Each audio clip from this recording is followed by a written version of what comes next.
இன்றே டவுன்லோட் செய்து உங்கள் ஃபேவரட் ஷோக்களை என்ஜாய் பண்ணுங்க.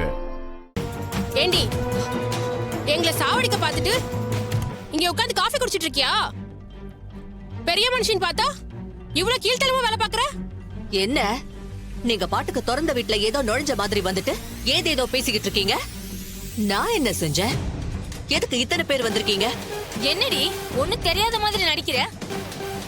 பாம் வச்சு எங்களை கொல்ல பார்த்துட்டு என்ன செஞ்சேன்னு கேக்குற நீ? ஒரு பொம்பளையா இருந்துட்டு கொஞ்சம் கூட இறக்க இல்லாம பேசுறியே, இவ்வளவு சும்மா விடக்கூடாது.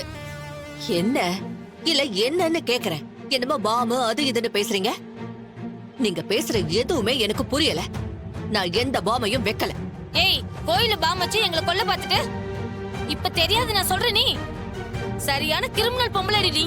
ஏய், என்ன வீடு புகுந்து வந்து கலாட்டா பண்றீங்களா?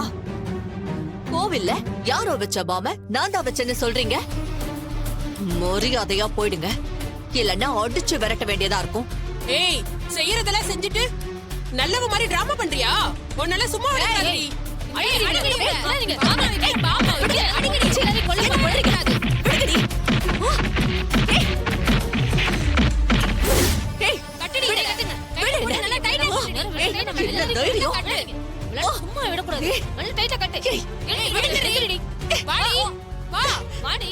என்னடி பண்றீங்க? விடுங்கடி.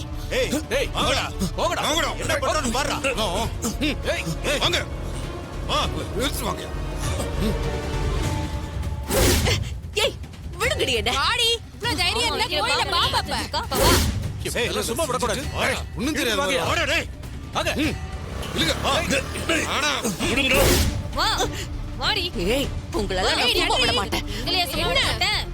உன்னை என்ன கொண்டு வந்தே தெரியாது. வாடி. வாடி. டேய், விடுங்கடா. விடுங்க. போது விடியா. டேய். டேய், விடுங்கடா எங்கள. ஏன்டா கட்டி வச்சிருக்கீங்க? விடுங்கடா, அவுத்து விடுங்கடா. அவுத்து விடுங்கடா. ஏய், உங்களுக்கு எவ்வளவு தைரியம் இருந்தா கோயில்ல வெடி வச்சு எங்களை எல்லாம் கொலை பார்த்திருப்பீங்க. உங்களை திரும்ப திரும்ப மன்னிச்சு விடுறதுனாலதான் தப்புக்கு மேல தப்பு பண்றீங்க. இனிமேல உங்களை சும்மா விடக்கூடாது. நாங்க தப்பே பண்ணலன்னு சொல்றோம். அப்பாவி எங்களை கட்டி இழுத்துட்டு வந்து டார்ச்சர் பண்றீங்களா நீங்க? இன்னும் என்னடா அதே போய் சொல்லிக்கிட்டு இருக்கீங்க? வாயில சூடு இழுத்தாதான் அடங்குவீங்களா? ஏய், அந்த டிரைவர் பையிலே ஒரு ஃப்ராடு. அவன் சொந்த அத்தைகிட்டயே போய் சொல்லி ஏமாத்தி அவங்க பொண்ணை கல்யாணம் பண்ணிருக்கான். அவன் சொன்னான்னு நம்பி எங்களை கட்டி வச்சிருக்கீங்க. கொல்றது என்ன? முதல்ல போய் அவனை கொல்லுங்கடா. எங்க கட்ட ஊத்து விடுங்கடா. என்ன டேய், நீங்க திருந்தவே மாட்டீங்களா? எப்போ நீங்க ஊர் ஜனங்களை பத்தி கவலைப்படாம கோவில்ல குண்டு வச்சீங்களோ அப்பவே வாழ தகுதி இல்லாம போயிட்டீங்க. உங்களை இதுக்கு மேல விட்டு வச்சா ஊரையே சுடுகாடு ஆக்கிடுவீங்க. ஏம்பா, இவங்களுக்கு என்ன தண்டனை கொடுக்கலாம்? இவங்க நாம சாகணும்னு ஆசைப்பட்டாங்களா? இப்ப நாம இவங்களை சாகடிச்சிடலாம். டேய், இனிமே இவங்களை நம்ம ஊர்ல நடமாட விட்டா நிறைய உயிரை பழி வாங்கிடுவாங்க. ஆமா, இவங்களுக்கு மரண தண்டனை தான் கரெக்ட். அது இப்பவே செய்யணும்.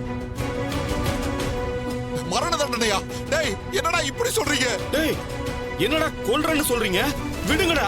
எங்களை விட்டுருங்க, ஒண்ணு செஞ்சிடாதீங்க. பாருங்க, நாங்க அப்பாவி, எங்களை ஒண்ணு பண்ணாதீங்க. சொன்னா புரிஞ்சுக்கோங்க. டேய், வேணாம்டா. டேய், வேணாம்டா. வாயா, ஊத்தியா. டேய், தப்பு பண்றீங்கடா. நீங்க தப்பு பண்றீங்கடா. டேய், சொன்னா கேளு. டேய், ஊத்தாதடா. டேய். டேய், டேய், வேணாம், சொன்னா கேளுங்கடா. யாராவது நிறுத்த சொல்லுங்க.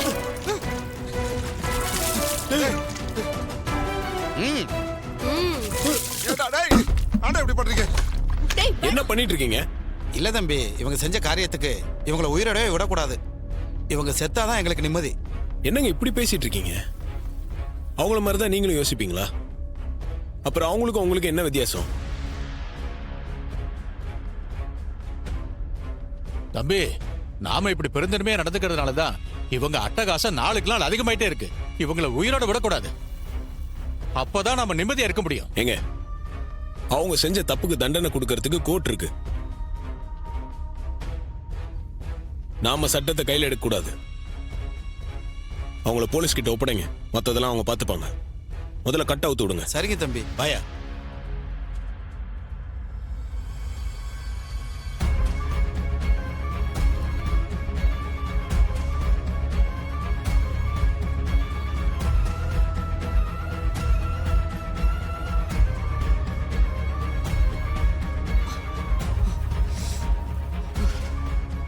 சார் அவங்களை கூட்டிட்டு போக சொல்லுங்க sir. Okay sir. Constable sir. அவங்களை கூட்டு வாங்க. Yes sir. வாங்கய்யா வாங்க. வாங்க பாமா. வாங்க.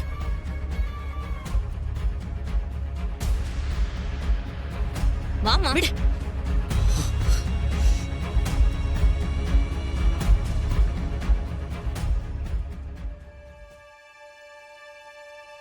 நீங்களாம் இந்த அளவுக்கு போவீங்கன்னு நான் நினைக்கவே இல்லை. தயவு செஞ்சு இனிமேலாம் இந்த மாதிரி எதுவும் பண்ணாதீங்க. மன்னிச்சிருங்க தம்பி, ஏதோ ஆவேசத்துல இப்படி பண்ணிட்டோம். இனிமே இப்படி பண்ண மாட்டோம். தம்பி, எங்க எல்லாரையும் காப்பாத்துறதுக்காக தான் நீங்க உங்க அத்தை கிட்ட உண்மையை சொல்லிருக்கீங்க. இதனால உங்களுக்கு தான் நிறைய பாதிப்பு. இருந்தாலும் எங்க மேல இருக்கிற பாசத்தால தான் இப்படி எல்லாம் செஞ்சீங்கன்னு எங்களால புரிஞ்சுக்க முடியுது. நாங்க எப்பவும் உங்களுக்கு துணையா இருப்போம். எத்தனை வருஷம் ஆனாலும் பரவாயில்ல. கும்பாபிஷேகத்துக்காக காத்திருப்போம். உங்க மாமா கையால கும்பாபிஷேகத்தை நீங்க நடத்தி வைப்பீங்கன்னு எங்களுக்கு நம்பிக்கை இருக்கு. ஆமா தம்பி, உங்க மேல நம்பிக்கை இருக்கு. கவலைப்படாதீங்க. நம்ம எல்லாரும் சேர்ந்து கும்பாபிஷேகத்தை நடத்திடலாம். ஆமா, நம்ம எல்லாரும் சேர்ந்து கும்பாபிஷேகத்தை நடத்திடலாம். கண்டிப்பா கும்பாபிஷேகத்தை நடத்துவோம். சரி தம்பி, அப்ப நாங்க கிளம்புறோம். வாங்க. வரோம், நாங்க வரோம்.